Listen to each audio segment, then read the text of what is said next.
Putain, c'est vachement marrant ce truc.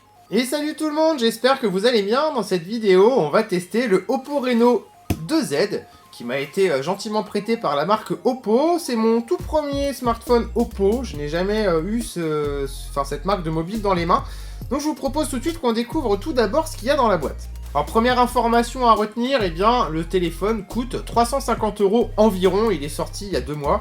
Le design est franchement sympa, vous allez voir ça tout de suite après, et surtout, chose qui fait plaisir pour un smartphone de cette gamme de prix, eh bien la boîte est plutôt bien remplie, puisqu'on va trouver au-delà du fameux câble de recharge et du chargeur rapide, eh bien on va trouver une coque en simili cuir. Alors c'est du plastique, mais c'est vrai que regardez de loin, on a une sorte de fausse couture tout autour. Ça ressemble quand même pas mal à du cuir. Ça en est peut-être hein, d'ailleurs derrière. J'ai pas l'impression. Non, c'est pas du cuir, ça doit être du plastique, mais en tout cas ça fait son petit effet. Donc ça c'est plutôt pas mal. On retrouve aussi eh bien, les fameux écouteurs qui ressemblent assez fortement à ce que peut faire Apple. Et on retrouve également un manuel, mais bon, ça tout le monde s'en fout comme d'habitude. Côté design du téléphone, alors je sais pas ce que vous en pensez, mais moi je le trouve plutôt réussi. La face avant, ça ressemble à n'importe quel smartphone sortant en 2019-2020, c'est-à-dire qu'on a un design borderless, où eh bien, Oppo a fait le choix de ne pas poinçonner ni d'encocher son smartphone, mais a mis une caméra pop-up qui eh bien, est plutôt solide. Et puis regardez, quand on appuie dessus en fait, sans casser le truc, sans avoir une volonté de le casser, eh bien il rentre tout seul. Donc j'imagine que en cas de chute, eh bien le truc rentrerait tout seul. Ça serait vraiment pas de bol quand même que le téléphone se renverse et se cogne eh bien, sur la caméra pop-up au moment où vous en servez. Donc ça serait vraiment pas de bol.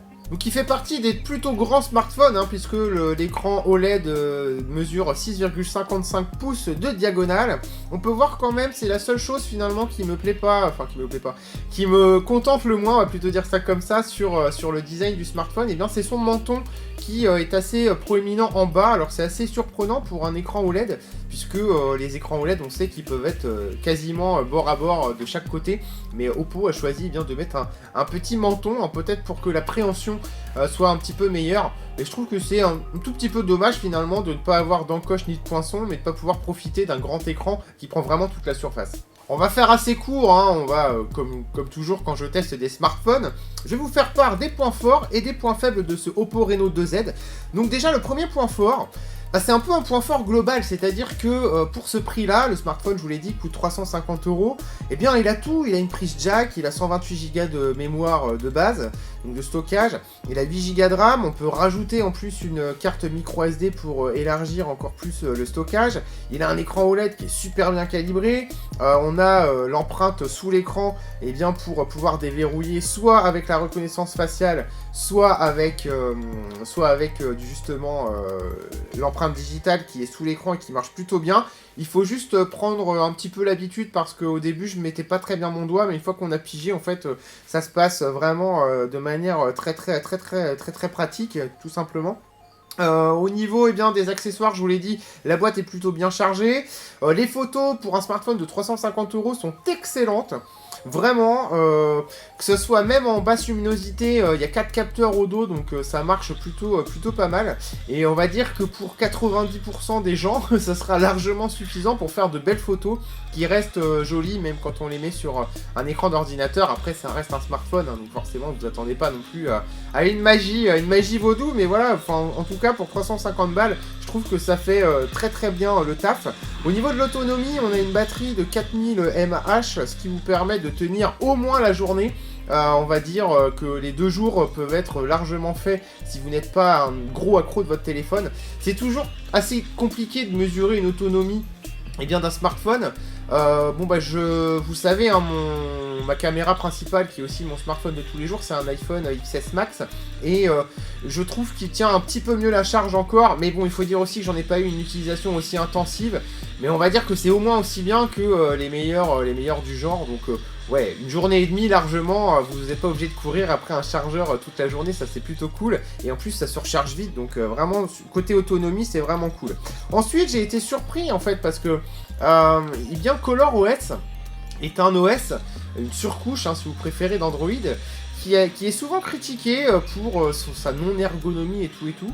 Alors moi c'est mon premier Oppo, donc encore une fois j'ai pas testé ce que ça valait avant, mais en tout cas j'ai découvert quelque chose qui me convient vraiment à 100% côté ergonomie, puisque je ne sais pas si vous vous souvenez, mais à chaque fois que je teste des smartphones de chez Samsung, bon, il y a un truc que j'aime pas du tout, c'est encore les 3 boutons du bas.